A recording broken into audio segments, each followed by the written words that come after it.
nasa mabuting kalagayan kayo ngayong mga oras na ito. Ang madali si Kuya naka-jeep. Yeah, parirahan sila. Dito. So ngayong araw, punta lang tayo ng Angono, Rizal o Taytay, Rizal. Basta alam ko Angono eh. Angono, Rizal yan. May bibilin lang tayo dong good deal, no? Mamaya papakita ko sa inyo kung ano bibili natin. Pero siguro may idea na rin naman kayo dun eh. Punta lang tayo kay JCP Racing.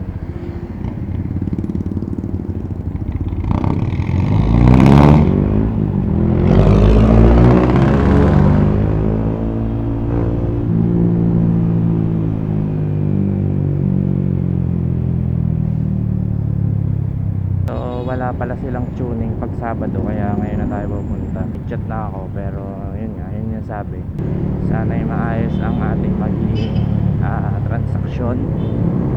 Wala maging aberya at God bless our trip. So ngayon nandito tayo sa Pasig. Galing tayong bahay, Mandabi.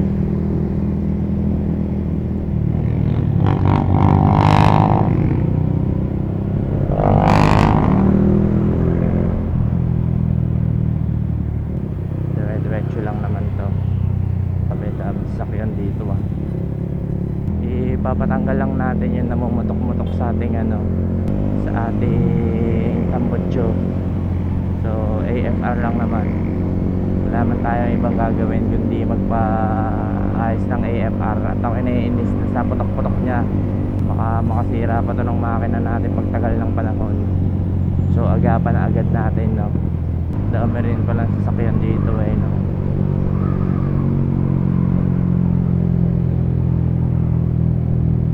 Mamaya hindi ko pa alam kung saan tayo dadaan pabalik, kasi pag dito rin tayo dumaan mamaya sa EDSA ang labas natin, medyo traffic sa EDSA kasi may 3-day rally doon sa may Ortigas. Sana may kainan doon na malapit. Medyo nagugutom na ako pero may dala naman ako tinapay na binalot ni Mrs. Let's get it on.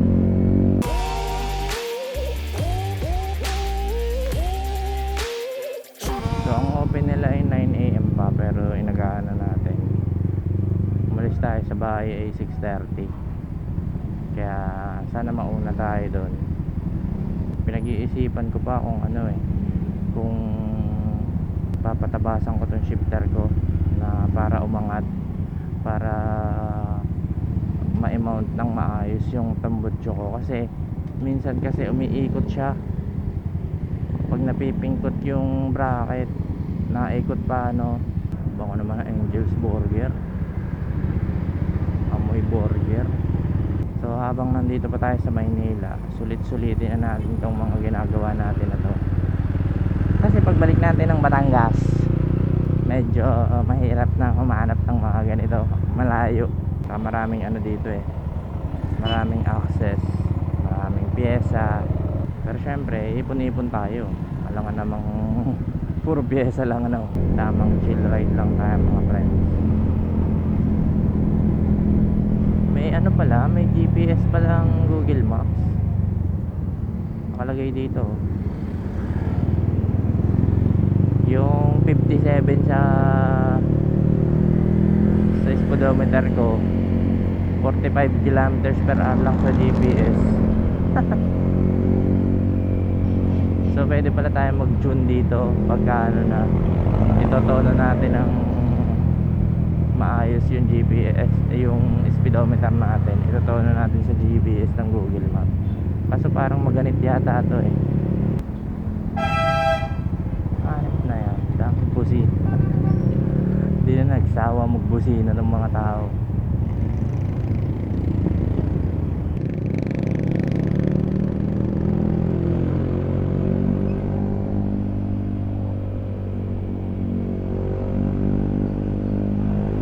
Lamig dito, sarap ng hangin.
mga friends. Let's go.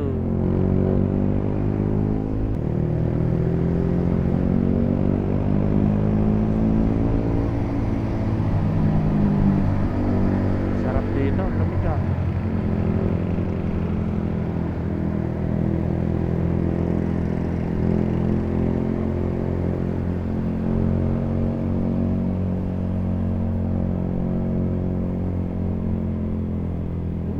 Lamig.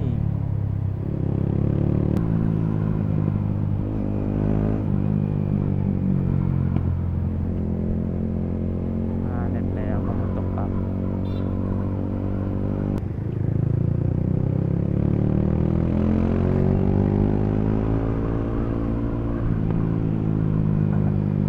Hanep niya, kada bitaw ng silinyador na mumutok. Mamaya kasagyan. Pag nawala ang pamamutok na ito, sulit na sulit yan.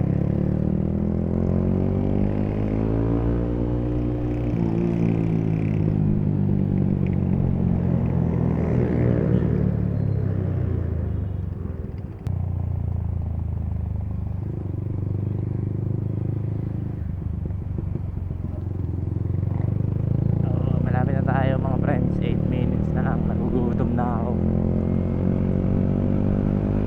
Pero diretso tayo kasi para mauna tayo sa pila.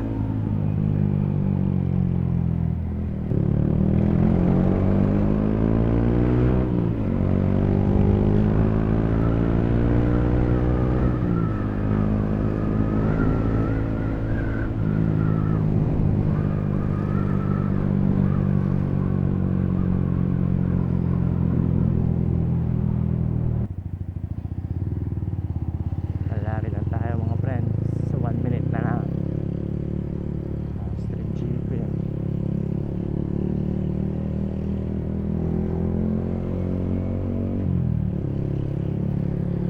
Gutom na ako.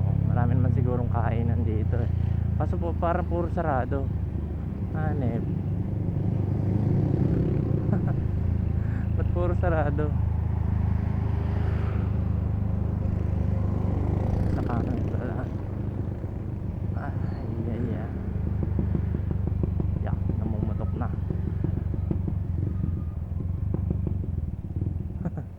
Yun ang gustong gusto ko maalis.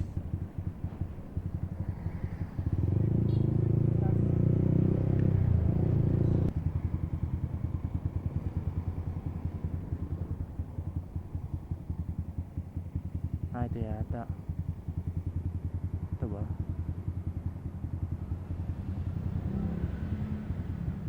Ito nga ata.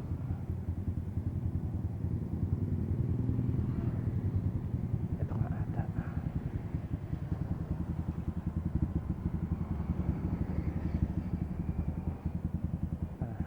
So yun mga friends, nandito na tayo. Sarado pa lang sila. So hintayin na lang natin sila magbukas. Hindi pa mabuksan. Hanip na yan. Palamigin muna rin natin motor natin. Mapapasabak to ng dyno mamaya. Update muna tayo. So yun, parating na tayo dito mga friends. Waiting na lang. Sir, JCP po. Dito po ang JCP po. JCP po dito. Ah, sige po. Thank you po. Okay lang po. So yun, maghanap muna tayo ng makakainan. Mamaya pa raw naman yung pagbukas. Itabin muna natin ang motor natin. Update muna tayo. So yun mga friends, balitaan ko kayo mamaya pagbukas na tong JCP.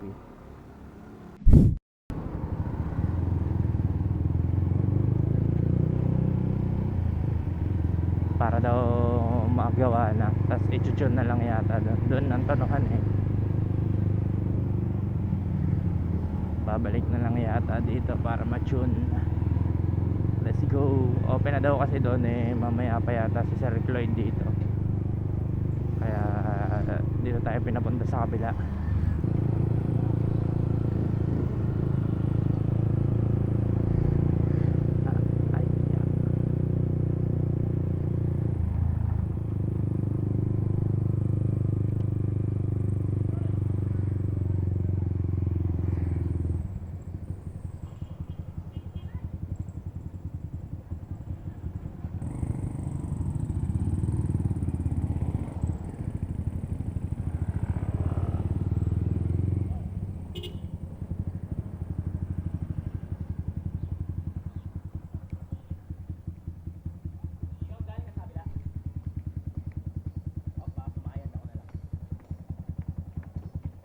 dala ka ng parts?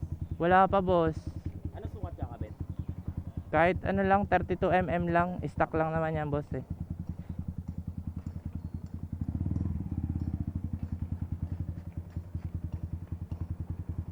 So yan, nandito na tayo sa kabilang JCP. Yan, papaayos lang natin. So papato na lang muna natin bago ibalik to dun sa kabila at ikabit ang mga kaha. Let's go!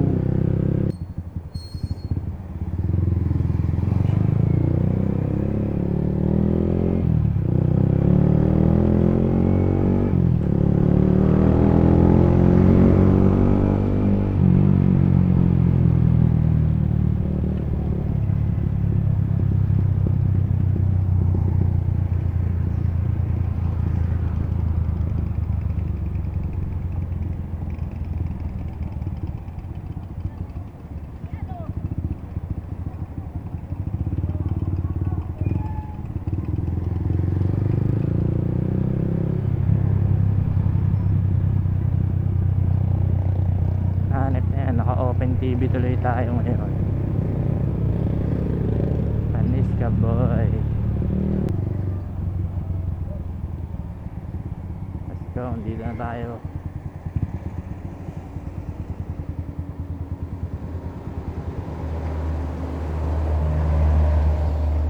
Bah. Ah, yan.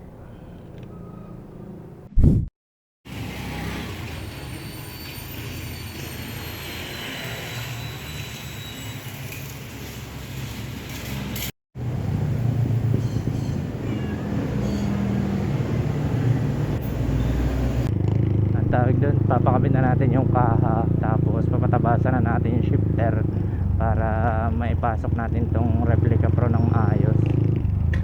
So ngayon nadagdagan siya ng 2 HP at 2 Newton meters of torque. Goods na goods. Consistent yung ano ni sir, yung graph daw, papakita ko sa inyo. Basta ang ganda nung ano, ang ganda ng pagkakataon na din. So tatry natin. Hindi natin matatry dito sa mga daan dito eh. Gawa medyo matraffic ang mga daan dito sa Maynila. Unlike dun sa amin. So pag uwi pa sa Batangas, saka ko lang matatry yung mga ano niya, yung kanyang ultimate power. Pero sa ramdam ko may bigay yung bawat cambio eh. Sarap.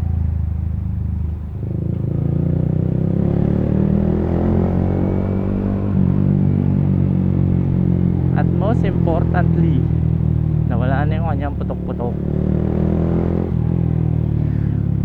Kakabigla rin pala dumamba. Isa.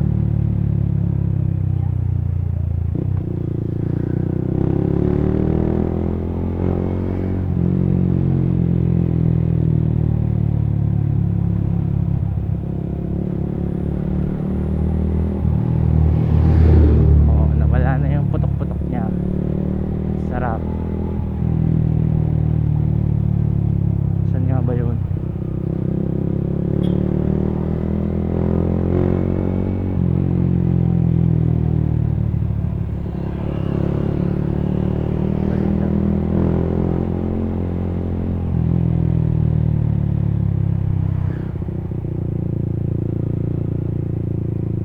Lampas na yata ako.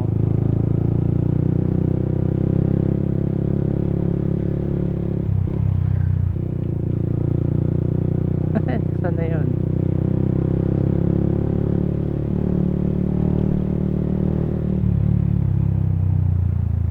Ayun.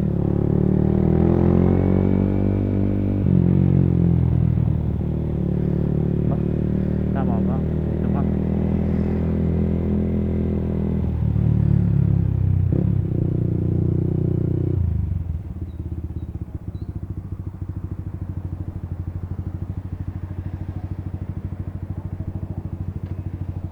Yeah.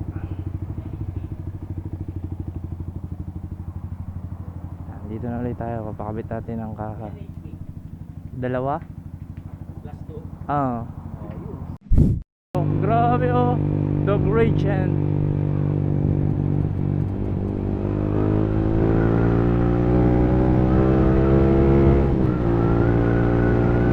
So, nadagdag lang na horsepower sa atin. Teka, mahirap.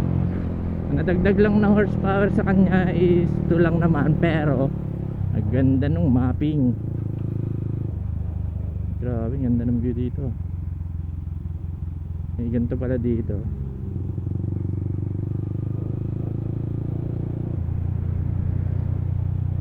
Tapos nawala na yung putok-putok niya. Para na siyang hindi si snow. Wala na siyang putok-putok. Oh, di ba? Sarap.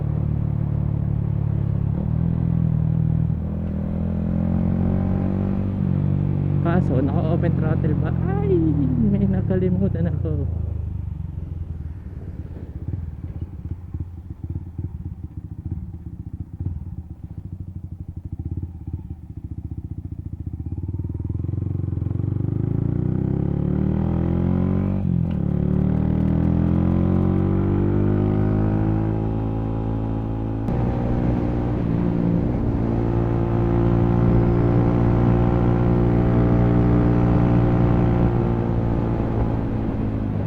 Hanip niya, sarap tumakbo.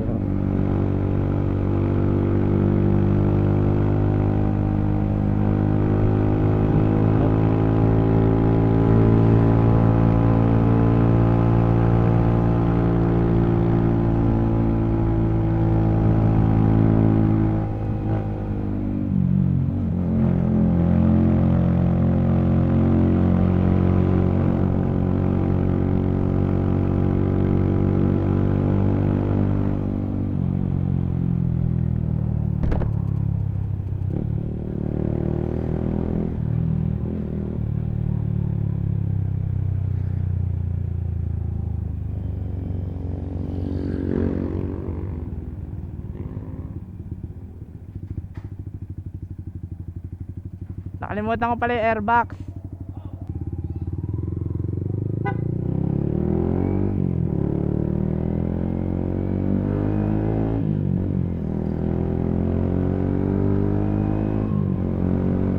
Hanip na yung response nung ano yung throttle niya. Bigay kong bigay eh. Salamat JCP Racing at kay Sir Cloyd. Thank you very much. Masarap siyang gamitin ngayon.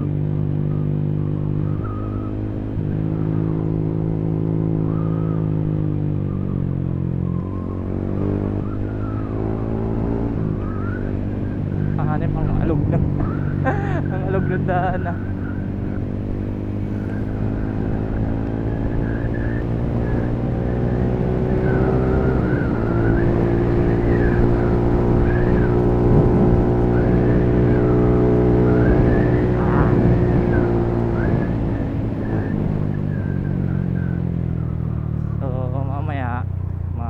Bibili lang tayo, upgrade lang natin yung ating ECU. Titingnan natin kung ano mga pwede natin gawin dun sa X-Tune up.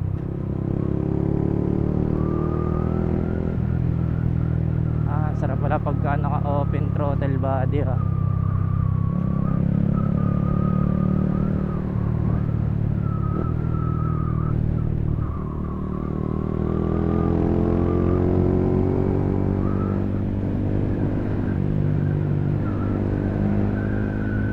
Kakaiba yung ano, dama.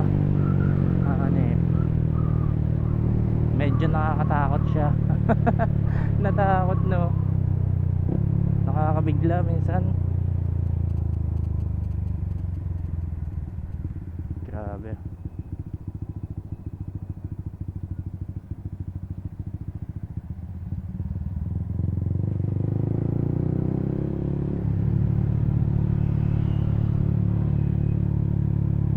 Tarik pala dito. Ubusan ng preno pala dito eh. Parang sungay eh. Ligaya Drive. Parang Ligaya Drive pala. Hindi naman pala sungay. Makakain.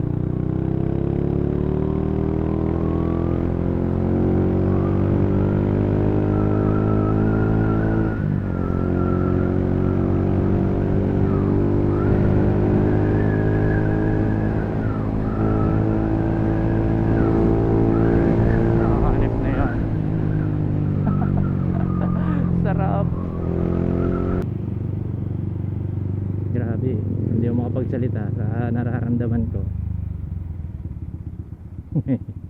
Sarap niyang i-drive ngayon. Mas naging responsive yung bira niya, throttle. Tapos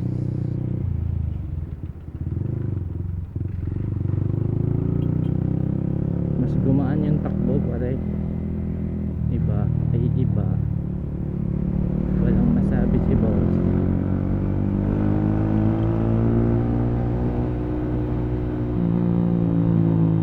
Original na, ano bang original na horsepower sa ano no? 17 no? 17.4. Pero nung ni-reading siya doon, nung ni-reading ni Boss Cloyd dun sa dyno, 15 lang yung lumabas niyang horsepower. 15 dun sa kanyang dyno. Tapos nung nataon na siya, naging ano na siya, 70. Papakita ko sa inyo yung before saka yung after. Pero iba yung ramdam mo talaga sa ano, sa takbo. Nakakagulat, lalo na ngayon nga nakaano pa ako, naka quick throttle. Nakakagulat. Pag napapabira ka ng konti, wala din siyang putok-putok. Kaso nga lang, naka open TV tayo. I cannot. Kailangan natin siyang linisin time by time. From time to time pala. Time by time. So yun mga friends, yun lang naman ang video natin for today. So saka na lang siya natin i-testing kapag meron na tayong mga magagandang daan na madadaanan, gaya sa amin pagka umuwi tayo sa Batangas, para medyo maluwag yung daan, hindi tayo abala, no? Basta yung initial thought ko, talagang mas masarap siyang gamitin ngayon. Tapos hindi ka na maiinis dun sa paputok-putok na ano, kasi nawala na siya. At buti na lang, may natira pa tayo, di ba? Meron pa tayo pambiling ka. So yun mga friends, yun lang naman ang video natin for today's vlog. Nakakatawa lang na ito na natin si Snow, hindi na siya pet lovers, no? So ang gagawin na lang natin dito, kailangan na lang natin i-maintain ang kanyang throttle body. Yun naman ang problemahin natin, kasi naka-open siya ngayon. So yun lang mga friends, maraming salamat sa pagnood, kung nanood ka man. Umabot ka dito sa part ng video na to, napaka-solid mo, no? So yun lang, maraming salamat. Syempre, lagi naman may konti akong paalala na maghinay-hinay kasi may naghihintay sa ating bahay. In English, don't drink and drive. Peace, yeah. Let's go.